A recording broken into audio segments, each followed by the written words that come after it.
Welcome to my channel Abha English classes. इस video में हम India through a traveller eye का क्वेश्चन आंसर एंड समरी को देखने वाले हैं। पिछले वीडियो में हमने ये चैप्टर कंप्लीट कर दिया था। आई होप आपने वो वीडियो देखा होगा। अगर नहीं देखा है तो मैं लिंक डिस्क्रिप्शन में डाल दूँगी, आप वहाँ से देख सकते हैं। एंड ये हमारा 10th चैप्टर है, यानी हमारा पूरा 10th तक कंप्लीट हो चुका है। प्रोज सेक्शन का एंड पोएट्री सेक्शन हमने पूरा कंप्लीट कर दिया है। अगर आपने वीडियोस नहीं देखे हैं तो मैं प्लेलिस्ट का लिंक डिस्क्रिप्शन में डाल दूँगी, आप वहाँ से देख सकते हैं। स्टार्ट करते हैं। सबसे पहले हम ट्रू फॉल्स को देखेंगे, उसके बाद क्वेश्चन आंसर को देखेंगे। फर्स्ट ट्रू फॉल्स देखते हैं। Pearl S Buck had an Indian family doctor, तो ये ट्रू हो जाएगा। The Mongolian from Europe invaded Kashmir, यह फॉल्स हो जाएगा क्योंकि वहाँ पे ब्रिटिश बारबरियन जो थे उन्होंने इन्वेड किया था कश्मीर पे। According to the writer the Indians belong to Caucasian race, ये भी ट्रू हो जाएगा। The first women president of General Assembly of the United State was an Indian, ये भी ट्रू हो जाएगा क्योंकि जो पहली महिला जो हमारी थी प्रेसिडेंट जनरल असेंबली की, वो एक इंडियन थी। The writer wanted to listen to 4 groups of people, ये फॉल्स हो जाएगा, वह सिर्फ 2 ग्रुप्स को सुनने आई थी। The young Indian intellectual were disappointed with the English rule, ये ट्रू हो जाएगा क्योंकि बहुत ज़्यादा निराश थे इंग्लिश रूल से। Indians were willing to fight in the second world war at England's command, ये फॉल्स हो जाएगा। वे लोग ये खुद से डिसाइड करना चाहते थे, मतलब खुद से वे लोग डिसाइड किए कि हम किसके साथ लड़ेंगे सेकेंड वर्ल्ड वॉर में। Indians believe the nobility of means to achieve a noble end, ये ट्रू हो जाएगा कि इंडियंस का ऐसा मानना है कि किसी भी नोबल एंड को पाने के लिए हमें उसका रास्ता भी नोबल होना चाहिए। The worst effect of colonization was seen in towns in the form of unemployment, ये फॉल्स हो जाएगा। नहीं, जो सबसे वर्स्ट इफेक्ट था कॉलोनियल सिस्टम का वो था गाँव में।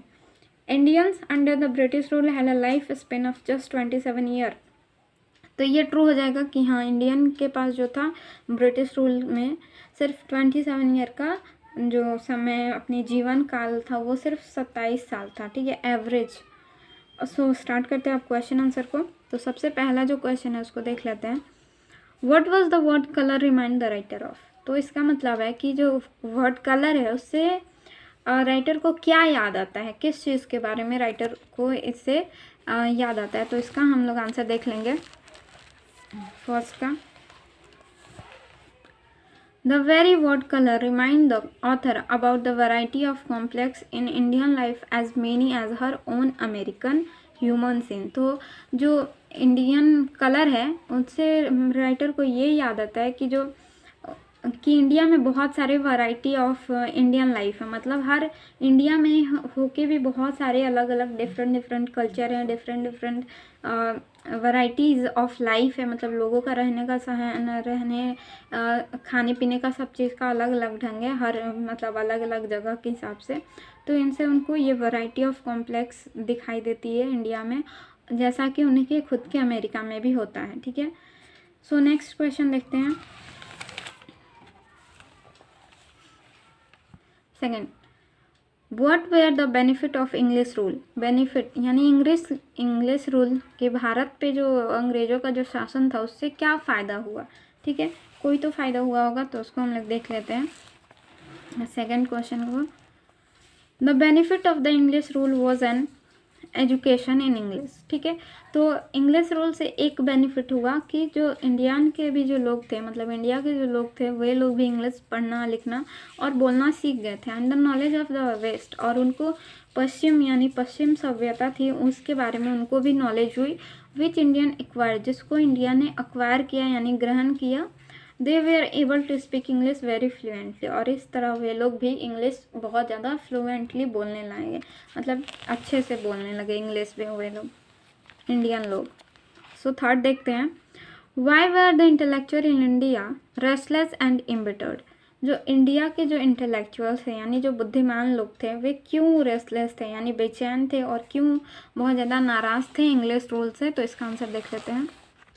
Fourth number, third number, the intellectuals in India were restless and embittered because they were deceived during the first world war when the English man promise them to be free. क्योंकि वे लोग बहुत बेचैन थे, क्योंकि फर्स्ट वर्ल्ड वॉर के दौरान उन्होंने अंग्रेज़ों ने उनसे प्रॉमिस किया था कि वो इंडिया को फ्री कर देंगे अगर वो उनके साथ लड़ते हैं तो, लेकिन उन्होंने इस वादे को नहीं निभाया। They were disappointed with British rule because they were not happy to live a life of slavery। और वे लोग बहुत ज़्यादा निराश थे ब्रिटिश रूल से, क्योंकि वे खुश नहीं थे जैसा कि रूल उन पे किया जा रहा था, और इसलिए वो नहीं चाहते थे कि हम गुलामी की मतलब ज़िंदगी जिएं, इसलिए वे बहुत ज़्यादा गुस्से में थे और बेचैन थे सेकेंड वर्ल्ड वॉर के दौरान। ठीक है, तो फोर्थ देखते हैं, what was the great lesson that India had to teach the west. तो जो ग्रेट लेसन था जो मतलब लेसन था इंडिया ने, वो क्या सिखाया वेस्ट को, यानी पश्चिम को इंडिया ने क्या सिखाया, एक लेसन जो था। सो इसका आंसर देख लेते हैं। The great lesson that India had to teach was humanity. ठीक है, तो जो ग्रेट लेसन सिखाया था वो क्या था, ह्यूमैनिटी यानी मानवता। It is our culture and it is our tradition as well. ये हमारी संस्कृति भी और ये हमारी परंपरा भी है। ठीक है, तो हमने वेस्ट को ये ह्यूमैनिटी यानी मानवता का पाठ पढ़ाया है। सो फिफ्थ नंबर क्वेश्चन देख लेते हैं। Fifth, where was the real indictment against the colonisation to be found. तो जो कोलोनाइजेशन था वो उसका जो इंडिक्टमेंट था यानी जो सबसे बड़ा धब्बा था वो क्या था इंडिया में सबसे बड़ा जो कॉलोनियल सिस्टम था उसके लिए सबसे बड़ा धब्बा या कलंक क्या था। तो इसका आंसर देख लेते हैं।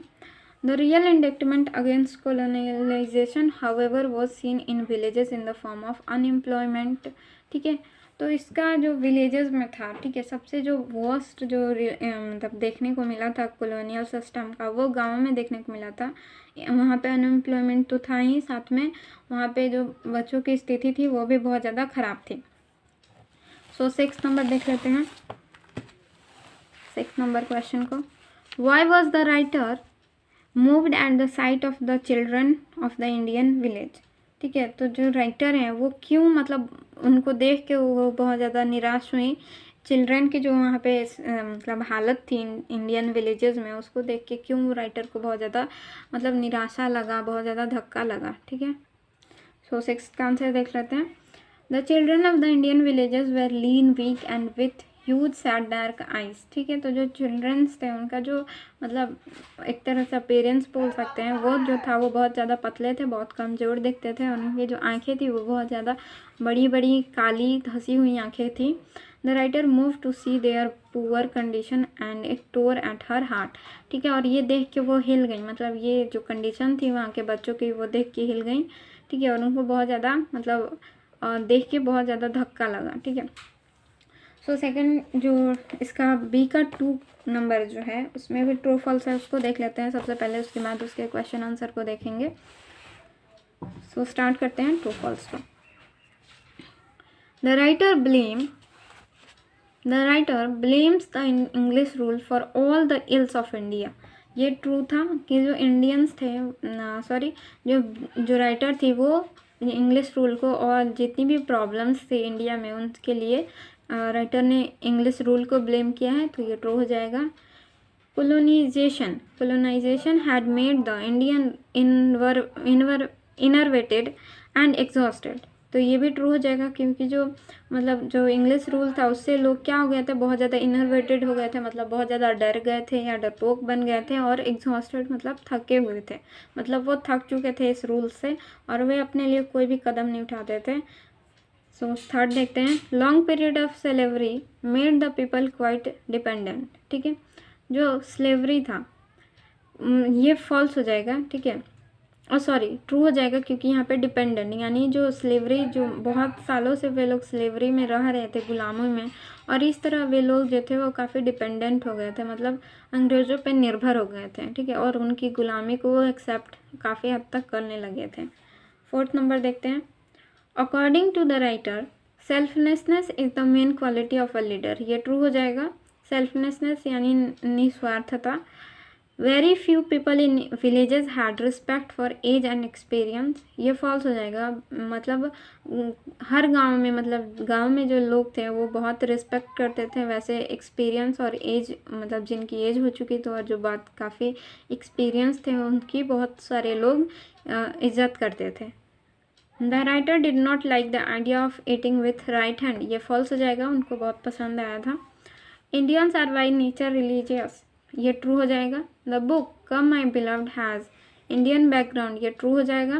The Christian missionaries believe that God is one, तो ये भी ट्रू हो जाएगा। सो यहाँ पे ये ट्रू फॉल्स खत्म हो गया। इसके बाद हम इसका क्वेश्चन आंसर देखेंगे, उसके बाद सो फर्स्ट क्वेश्चन को देख लेते हैं। Why was the land between Bombay and Madras famished, ठीक है। तो जो यहाँ पे बॉम्बे और मद्रास के बीच का जो लैंड था, यानी जो ज़मीन थी, वो फेमस्ड क्यों थी? फेमस्ड का मतलब होता है बंजर हो जाना, सूखा हो जाना। तो क्यों इतनी सूखी या बंजर थी मद्रास और बॉम्बे के बीच की ज़मीन, ठीक है। तो इसका आंसर देख लेते हैं। सो फर्स्ट का आंसर देख लेते हैं। The land between Bombay and Madras was famous due to scarcity of water and found in was burning like a hot desert, ठीक है। मतलब जो ज़मीन थी वो क्या थी? स्कार्सिटी मतलब होता है कमी होना, वहाँ पे पानी और जो जो ज़मीन के लिए उर्वरक शक्ति होती है उसकी बहुत ज़्यादा कमी थी, और वो जो ज़मीन था वो एकदम डेजर्ट की तरह क्या हो रहा था? बर्न हो रहा था, जल रहा था। सो जो सेकंड क्वेश्चन है उसको देख लेते हैं। Why did the Indian always blame the British for their suffering, ठीक है। तो क्यों जो इंडियंस हैं वो हमेशा ब्रिटिश रूल या अंग्रेज़ों को अपनी सफरिंग, यानी जो अपनी जो संघर्ष है उसके लिए हमेशा ब्लेम, जिम्मेदार ठहराते थे, ऐसा क्यों करते थे, ठीक है। सो आंसर देख लेते हैं। The colonial system exhausted Indians, so it is an easy excuse to run away from their problem and realities. That's why the Indian always blame the British for their suffering, ठीक है। क्योंकि जो colonial system था वो Indians के लोगों क्या किया था? थका दिया था। मतलब वे लोग उससे थक चुके थे और उसको मतलब एक तरह से वो झेलने के लिए अडॉप्ट हो गए थे, उसको झेलने के लिए, मतलब इतने सालों से वो वही करते आ रहे थे तो उसके आदी हो चुके थे, और इसलिए उनको ये आसान बहाना लगता था कि हर चीज़ के लिए वो उनको जिम्मेवार ठहराते थे, अपने हर प्रॉब्लम के लिए जो ब्रिटिश रूल को ही जिम्मेवार ठहराते थे, और इसलिए वे हमेशा अपनी सफरिंग के लिए उनको ही जिम्मेवार ठहराते थे। सो थर्ड क्वेश्चन देख लेते हैं। सो थर्ड देख लेते हैं। Who was the real master of the house which Buck visited, ठीक है। तो जो जिस घर में जो पर्लेस बक है जहाँ पे विजिटेड करने गई थी, मतलब जहाँ पे घूमने के लिए गई थी, उस हाउस का जो रियल मास्टर था वो कौन था? सो इसका आंसर देख लेते हैं। आई होप आप सबको इसका आंसर पता होगा। The real master of the house which Buck visited was the younger brother, ठीक है।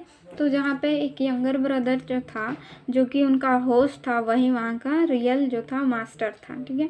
सो फोर्थ क्वेश्चन पढ़ लेते हैं। तो फोर्थ देख लेते हैं। Why did the writer not mind her host eating in the opposite corner of the room, ठीक है। तो जो राइटर है उन्होंने क्यों माइंड नहीं किया, मतलब ध्यान नहीं दिया या फिर अपने मन पे नहीं लगाया, क्यों? जबकि उनके जो होस्ट थे वो उनके अपोजिट कॉर्नर में, रूम के अपोजिट कॉर्नर में खा रहे थे, ठीक है। मतलब जो राइटर है वो एक दूसरे कॉर्नर में और जो उनके होस्ट थे वो दूसरे कॉर्नर में खा रहे थे, तभी भी उन्होंने इस चीज़ को माइंड नहीं किया, मतलब उस पर ध्यान नहीं दिया उसको, और इतना मतलब उन्होंने ऐसा नहीं समझा कि ये मेरी इनहॉस्पिटैलिटी है, मतलब वो लोग मेरा निरादर कर रहे हैं या मेरी इंसल्ट कर रहे हैं ऐसे करके।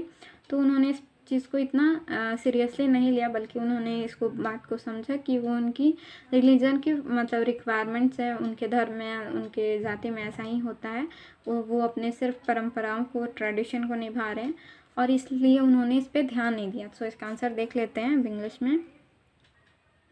The writer did not mind that her host was eating in the opposite corner of the room because he had fulfilled the requirement of his religion by eating in the opposite corner of the room, ठीक है। तो वे क्या कर रहे थे? सिर्फ अपनी जो रिलीजन के रिक्वायरमेंट्स हैं, यानी जो उनका जो रिलीजन है वो अपनी रिलीजन की जो ज़रूरतें हैं कि उनके मतलब धर्म में जो कोई अगर दूसरा आता है, दूसरे कास्ट का व्यक्ति, तो उसको अपोजिट कॉर्नर में बिठा के खाना खिलाया जाता है, ना कि वो एक इनहॉस्पिटैलिटी थी, ठीक है। मतलब उनका निरादर नहीं किया जा रहा था, बल्कि वो सिर्फ अपने ट्रेडिशन को फॉलो कर रहे थे, ठीक है। So fifth number question answer देख लेते हैं। What does the does she mean by saying religion is ever present in Indian life? तो मतलब इसका मतलब हुआ कि रिलीजन हर जगह प्रेजेंट है, हर जगह मौजूद है इंडियन लाइफ में। तो इससे वो क्या कहना चाहती हैं, मतलब जो राइटर है वो इससे क्या कहना चाहती हैं कि रिलीजन हर जगह, मतलब धर्म जो है वो हर जगह प्रेजेंट है इंडियन लाइफ में। By saying a religion is ever present in India life, she mean that religion is very important for the people of India। ठीक है, तो जो रिलीजन यानी जो धर्म है वो हर जगह मौजूद है इंडियन लाइफ में यानी भारतीय जीवन में। इससे वो कहना चाहती है कि जो रिलीजन है यानी जो धर्म है वो इंडियन लाइफ के लिए बहुत ज़्यादा ज़रूरी है, सॉरी इंडियन पीपल के लिए, मतलब जो भारत के लोग हैं उनके लिए उनका धर्म बहुत ज़्यादा इम्पॉर्टेंट है। ठीक है, and it is present in all aspect of life of Indians. ठीक है, और मतलब इंडियन की लाइफ में यानी जो भारत हैं उनके लाइफ में हर एस्पेक्ट में मौजूद है, हर बेस्ट एस्पेक्ट में भी और वर्स्ट एस्पेक्ट में भी, मतलब सबसे अच्छे पहलू में भी और सबसे बुरे पहलू में भी उनके लाइफ में जो है वो रिलीजन मौजूद है। ठीक है, सो 6 नंबर क्वेश्चन आंसर को देख लेते हैं। What are her views on the Christian missionaries? ठीक है, तो जो क्रिश्चियन मिशनरीज़ है, मिशनरीज़ का मतलब होता है जो क्रिश्चियन धर्म के जो मतलब लोग होते हैं वो जो अपना धर्म को फैलाने का काम करते हैं उनको मिशनरीज़ बोलते हैं। सो उनके मतलब उन पे जो राइटर है उनका क्या व्यू है, क्या नज़रिया है, इसका मतलब ये हुआ। सो आंसर देख लेते हैं अब इसको। तो इसका आंसर हो जाएगा the writer thinks that Christian missionaries believe that God is one. ठीक है, मतलब जो क्रिश्चियन मिशनरीज हैं जो क्रिश्चियन धर्म को फैलाने वाले हैं वे लोग ऐसा मानते हैं कि जो भगवान है वो सिर्फ एक है, द फादर ऑफ मैनकाइंड, और वो क्या है, मानवता का जनक है यानी पिता है, and that all men are brothers, और जो सारे जो मेन हैं यानी जो सारे जो मानव हैं वे लोग ब्रदर्स हैं, भाई हैं। दे प्रीच दिस टू, और वे लोग यही प्रीच भी देते हैं, मतलब उपदेश भी यही देते हैं। Then why they have failed to change the world despite their sacrifices, लेकिन फिर भी क्यों वे लोग इस दुनिया को बदलने में फेल हो गए हैं, अपने सेक्रीफाइसेस, अपने त्याग, अपने बलिदान के बावजूद भी वे लोग इस दुनिया को बदल नहीं पाए हैं, जबकि वे लोग ऐसा मानते हैं कि भगवान एक है और सारे जो लोग हैं दुनिया के वो भाई हैं। ठीक है, सो यहाँ पे क्वेश्चन आंसर ट्रू फॉल्स अब ख़त्म हो गया, एंड सब अब इसके बाद हम समरी को देख लेंगे, वो लास्ट है, उसके बाद हम चैप्टर कंप्लीट हो जाएगा पूरी तरीके से। अगर वीडियो अच्छी लग रही है तो प्लीज़ सब्सक्राइब करें एंड लाइक करें वीडियो को। सो समरी देख लेते समरी को देख लेते हैं। India through a traveller I, India through a traveler's eyes is an extract from my several words which is the personal record of her life। ठीक है, मतलब जो इंडिया थ्रू अ ट्रैवलर आई है वो एक्सट्रैक्ट है माई सेवरल वर्ल्ड जो कि पर्लेस बक के द्वारा लिखा गया है, और ये उनका पर्सनल रिकॉर्ड है, मतलब वो जहाँ जहाँ जाती थी मतलब जिस भी देश में जाती थी वो अपना ट्रैवलर अकाउंट जो था उसमें लिखती थी, वो सारी रिकॉर्ड मतलब उनको जो भी उस देश के बारे में अच्छी या बुरी लगती थी वो लिखती थी। It shows her love for the poorest people living in Indian villages. ठीक है, और ये बुक जो है उनकी जो लव है यानी जो उनका प्यार, जो स्नेह है गरीब लोगों के प्रति जो इंडियन विलेजेस में रहते थे, जो भारत के गाँव में रहते थे, उनके प्रति जो उनका स्नेह था उसको दिखाता है। In this chapter Pearl S Buck has described her visit to India. ठीक है, इस चैप्टर में उन्होंने अपने मतलब इंडिया में जब उन्होंने विज़िट किया, जब वो आई, इस चीज़ को उन्होंने डिस्क्राइब किया है, इस चीज़ को व्याख्या किया है कि वो उन्होंने क्या क्या देखा, क्या महसूस किया। She says India had always been part of my background of her life. ठीक है, कि जो इंडिया है वो हमेशा से उनके बैकग्राउंड का हिस्सा रहा है, उनके पृष्ठभूमि का, उनके लाइफ के पृष्ठभूमि का यानी उनके जीवन के पृष्ठभूमि का हिस्सा रहा है, मतलब वो हमेशा इंडिया के बारे में जानती थी, सुनती थी। She had heard a lot more of India from her family doctor। ठीक है, उन्होंने इंडिया के बारे में काफ़ी सुना है अपने फैमिली डॉक्टर से। ठीक है, क्योंकि उनके जो फैमिली डॉक्टर थे वो भी एक इंडियन थे, who were Indians, जो कि इंडियन थे। She had always learned Buddhism and the life story of Lord Buddha. उन्होंने बुद्धिज़्म यानी जो बुद्ध ने जिस धर्म की स्थापना की है उसको बुद्धिज़्म बोलते हैं, उसके बारे में उन्होंने हमेशा से सुना है, और उन्होंने लॉर्ड बुद्धा यानी जो बुद्ध भगवान थे उनकी लाइफ स्टोरी भी सुनी है। The writer had come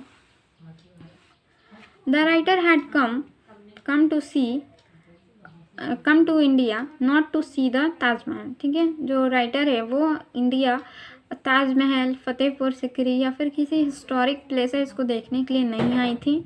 her mission was to see and listen to the young intellectual of Indian cities and the peasant in the villages. ठीक है, वो सिर्फ इंडिया इसलिए आई थी क्योंकि वो इंटेलेक्चुअल्स यानी जो बुद्धिमान जो लोग थे जो कि सिटीज़ में थे उनको, और जो गाँव के जो किसान थे, जो गरीब किसान थे, उनको देखने और सुनने के लिए आई थी। ठीक है, उनके विचारों को, उनके नज़रिए को वो देखने के लिए और उनके विचारों को सुनने के लिए आई थी। ठीक है, she found thousands of young intellectual trained in English schools were jobless in India. ठीक है, उन्होंने हजारों मतलब जो इंटेलेक्चुअल्स हैं, यंग इंटेलेक्चुअल्स, युवा बुद्धिमान जो बच्चे या फिर युवा जो थे वो इंग्लिश स्कूल में क्या हो रहे थे, ट्रेंड तो हो रहे थे लेकिन वो जॉबलेस थे इंडिया में। ठीक है, the writer stayed with N Indian family in a village. ठीक है, जो राइटर थे वे एक इंडियन फैमिली में रुकी। ठीक है, एक गांव में। Indians had great reward for great man and woman. ठीक है, इंडियंस के पास मतलब जो इंडियन जो लोग थे वो अपने जो बड़े जो लोग थे उनकी बहुत ज़्यादा रिस्पेक्ट करते थे, बहुत ज़्यादा सम्मान करते थे। ठीक है, जो महान जो व्यक्ति जो थे या फिर जो महान महिला जो थी, जैसे कि हमारी जो फर्स्ट असेंबली थी, मतलब first women president of General Assembly of United state, वो एक इंडियन वुमन थी और उनकी भी बहुत ज़्यादा रिस्पेक्ट करते थे इंडियन पीपल। ठीक है, she found deep devotion for Gandhi ji among Indians. उन्होंने पाया कि गांधी जी के प्रति जो इंडियंस हैं, जो इंडिया के जो लोग हैं, उनमें काफ़ी श्रद्धा है। वो गांधी जी को मतलब बहुत भगवान की तरह मानते हैं। India people are religious minded. ठीक है, यहाँ पे 2 बार इंडियन हो गया है तो यहाँ पे एक ही बार इंडियन होगा और यहाँ पे फुल स्टॉप। ठीक है, तो इंडियन पीपल थे आर रिलीजियस माइंडेड, यानी वो लोग रिलीजियस माइंडेड थे, यानी धार्मिक, उनका जो माइंड था वो धार्मिक था। मतलब वो अपने धर्म के प्रति बहुत ज़्यादा जुड़े हुए थे, बहुत ज़्यादा उनके मतलब एकदम रग रग में उनका धर्म था। It had the best and worst both aspect. और ये जो चीज़ था वो बेस्ट भी था और वर्स्ट भी था। मतलब इतना ज़्यादा रिलीजियस माइंडेड कि वो अपने रिलीजन के अलावा और कुछ नहीं देख सकते थे, और वो इसलिए भी अच्छे थे क्योंकि वो अपने रिलीजन से को अच्छे से फॉलो करते थे, वो अपनी लिमिट्स में रहते थे। ठीक है, सो नेक्स्ट देखते हैं। Writer wrote a book Come My Beloved on her visit to India. ठीक है, और राइटर ने एक बुक भी लिखी, कम माई बिलव्ड इंडिया। ठीक है, जब वो घूमने आई थी इंडिया में, उसी बैकग्राउंड पे उन्होंने लिखा है मोस्ट अमेरिकन कुड नॉट। ठीक है, मोस्ट अमेरिकन कुड नॉट यानी ज़्यादातर जो अमेरिकन है वो, आगे देख लेते हैं उसके बाद इसका मतलब समझ में आएगा। Most American could not appreciate it but her book is not a puzzlement to Indian readers. ठीक है, क्योंकि ये जो बुक था कम माई बिलव्ड, ये जो था इंडियन बैकग्राउंड से था और काफ़ी जो अमेरिकन थे वो इस बुक के मतलब को नहीं समझ पा रहे थे और इसलिए वो इसको अप्रिशिएट यानी इसकी प्रशंसा या फिर इसकी मतलब नहीं कर पा रहे थे। वे लोग इस चीज़ को बुक को समझ ही नहीं पा रहे थे तो इसकी प्रशंसा कैसे करते, जबकि जो इंडियन लोग थे वो इस बुक के मतलब को सही से समझ रहे थे और इसलिए ये एक पजलमेंट, एक पहेली नहीं थी भारतीय पाठकों के लिए। जो किताबों को पढ़ते थे वो इसके सही मतलब को समझते थे, जो कि इंडियंस थे, जबकि अमेरिकन लोगों को ये बुक नहीं समझ में आती थी। In this extract she had shown her love for the people of Indian. और इस एक्सट्रैक्ट में, इस सारांश में उन्होंने अपने लव को, अपने प्यार को, अपने स्नेह को दिखाया है इंडियन के लोगों के प्रति। And try to show the feeling of Indian people, और इंडिया के जो लोग थे उनकी भी फीलिंग्स को दिखाने की कोशिश की है। ठीक है, कि कैसे ब्रिटिश रूल में लोग क्या महसूस करते थे, कैसे रहते थे, उनकी कंडीशन क्या थी। ज़्यादातर उन्होंने गाँव पे फोकस किया, मतलब गाँव के लोग, गाँव के जो बच्चे थे उनकी कंडीशन क्या थी, इस पर उन्होंने बहुत फोकस किया है और अपने बुक में लिखा है। जैसा कि हमने पढ़ा था चैप्टर में, अगर आपने चैप्टर नहीं पढ़ा है तो जाके पढ़िए, उसका लिंक डिस्क्रिप्शन में है। एंड अगर वीडियो अच्छी लगी तो प्लीज़ सब्सक्राइब करें एंड लाइक करें वीडियो को। Thank you for watching.